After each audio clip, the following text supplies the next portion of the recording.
టీచర్ల ప్రమోషన్లు దాదాపు పూర్తి చేసింది ప్రభుత్వం. ఇప్పటివరకు 18,942 మంది ఉపాధ్యాయులకు పదోన్నతులు ఇచ్చింది. ఎలాంటి ఆటంకం లేకుండా టీచర్ల ప్రమోషన్ ఇవ్వడంపై ఉపాధ్యాయులు, ఉపాధ్యాయ సంఘాలు హర్షం వ్యక్తం చేస్తున్నాయి. ఏళ్లుగా పదోన్నతుల కోసం ఎదురు చూశామని, కాంగ్రెస్ ప్రభుత్వం ఎలాంటి వివాదాలు లేకుండా ప్రక్రియ పూర్తి చేస్తుందన్నారు. ఇక టీచర్ల ప్రమోషన్పై మరింత సమాచారం విజయ్ లైవ్లో అందిస్తారు. విజయ్, టీచర్ల ప్రమోషన్ ఎంతవరకు వచ్చింది? అప్డేట్స్ ఏంటి? ఎస్ అనిల్, రాష్ట్ర వ్యాప్తంగా ఉపాధ్యాయుల ప్రమోషన్లకు సంబంధించి ఈ నెల 8న ప్రక్రియ విద్యాశాఖ మొదలుపెట్టింది. ఈ నెల 30 వరకు ఈ ప్రక్రియ కొనసాగనుంది. వాస్తవానికి 2009 తర్వాత 2015లో ఒకసారి ఉపాధ్యాయుల బదిలీలు, ప్రమోషన్లు చేస్తామని అప్పటి సర్కారు చెప్పినప్పటికీ కోర్టు కేసులు, అనేక ఆటంకాలు కలిగి అప్పటి నుంచి కూడా ఉపాధ్యాయుల ప్రమోషన్లు అనేవి నిలిచిపోతూ వస్తున్నాయి. ఎన్నో సంఘాలు కూడా రాష్ట్ర వ్యాప్తంగా ఆందోళన చేశాయి. విద్యాశాఖ కార్యాలయాల ముందు కూడా ఉపాధ్యాయ సంఘ నేతలు పెద్ద ఎత్తున ఆందోళన నిర్వహించిన తరుణంలో రాష్ట్రంలో కాంగ్రెస్ పార్టీ అధికారంలోకి రాగానే ఉపాధ్యాయుల బదిలీలు, ప్రమోషన్లు ఎటువంటి ఆటంకాలు పూర్తి చేస్తామని చెప్పి కాంగ్రెస్ నాయకులు చెప్పడం, దానికి అనుగుణంగానే రాష్ట్ర ముఖ్యమంత్రి రేవంత్ రెడ్డి కూడా అధికారంలోకి రాగానే ఉపాధ్యాయ సంఘ నేతలతోని భేటీ కావడం, వెంటనే ప్రమోషన్లు, బదిలీలకు సంబంధించి విద్యాశాఖ ఎటువంటి న్యాయపరమైనటువంటి చిక్కులు లేకుండా పూర్తి చేయాలని ఆదేశాలు ఇవ్వడంతో ఈ రోజు వరకు రాష్ట్ర వ్యాప్తంగా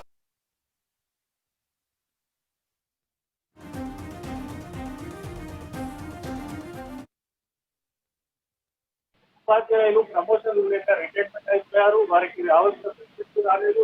ఉపాధ్యాయులు కూడా ఆందోళన వ్యక్తం. రాష్ట్ర ప్రభుత్వం అధికారంలోకి రాగానే వారికి ఇచ్చిన మాట ప్రకారం ప్రభుత్వం చాలా వరకు, ఎందుకంటే ముఖ్యంగా పూర్తి చేసి న్యాయపరమైన కూడా ఉపాధ్యాయులు చాలా వరకు కూడా స్కూల్ ఎడ్యుకేషన్ కానీ, డైరెక్టర్ స్కూల్ ఎడ్యుకేషన్ కూడా, విద్యాశాఖ ఉన్నతాధికారుల కార్యాలయం కూడా ఆందోళన చేపట్టింది. ఈ కారణంతో ఇటు ప్రభుత్వము నిర్ణయం తీసుకోవడం పట్ల ఉపాధ్యాయులు మరోపక్క బదిలీల ప్రక్రియ కూడా పూర్తిగా ఇప్పటికే బదిలీలకు సంబంధించినటువంటి న్యాయపరమైన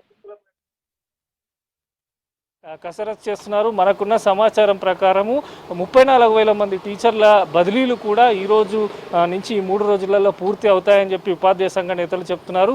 మొత్తంగా కూడా ఎందుకంటే గతంలో 2009 తర్వాత భారీ ఎత్తున పెద్ద స్థాయిలో 18,000 పైన ఉపాధ్యాయులకు ప్రమోషన్లు జరగడం పట్ల చాలా వరకు ఉపాధ్యాయులు అయితే హర్షం వ్యక్తం చేస్తున్నారు. సెకండ్ గ్రేడ్ టీచర్ల నుంచి స్కూల్ అసిస్టెంట్ నుంచి హెడ్ మాస్టర్లుగా పదోన్నతులు పొందడంతో స్కూళ్ళల్లోకి సంబంధించి ఇప్పుడు హెడ్ మాస్టర్ స్కూల్కు కీలకం. చాలా వరకు స్కూళ్ళల్లో హెడ్ మాస్టర్లు లేకపోవడము, చాలా ఇబ్బందులు పాఠశాలలో మనం చూసాం. ఇప్పుడు ప్రభుత్వం తీసుకున్న నిర్ణయంతో చాలా స్కూళ్ళల్లో కూడా హెచ్ఎంలు వెళ్తారు, స్కూళ్ళ సమస్యలు కూడా పరిష్కారం అవుతాయని చెప్పి రాష్ట్ర ప్రభుత్వం భావించింది. దీంతోపాటు ఉపాధ్యాయ పోస్టులు కూడా ఖాళీలు అనేవి పూర్తి స్థాయిలో తెలుస్తాయని చెప్పి విద్యాశాఖ, రాష్ట్ర ప్రభుత్వము అనుకున్న టైంకే ఇటు ప్రమోషన్లు పూర్తి చేస్తుంది. దీనితో పాటు బదిలీల ప్రక్రియ కూడా పూర్తి చేయడం పట్ల ఉపాధ్యాయ సంఘ నేతలు అయితే హర్షం వ్యక్తం చేస్తున్నారు. ముఖ్యంగా చాలా వరకు చర్చలు జరిగాయి. అంటే గతంలో 2015లో జరిగినప్పుడు అప్పుడే అయిపోతుందని చాలామంది ఉపాధ్యాయులు అనుకున్నారు. మళ్ళీ కోర్టు కేసులు, న్యాయపరమైనటువంటి చిక్కులు రావడంతో మేము ప్రమోషన్ కాకుండానే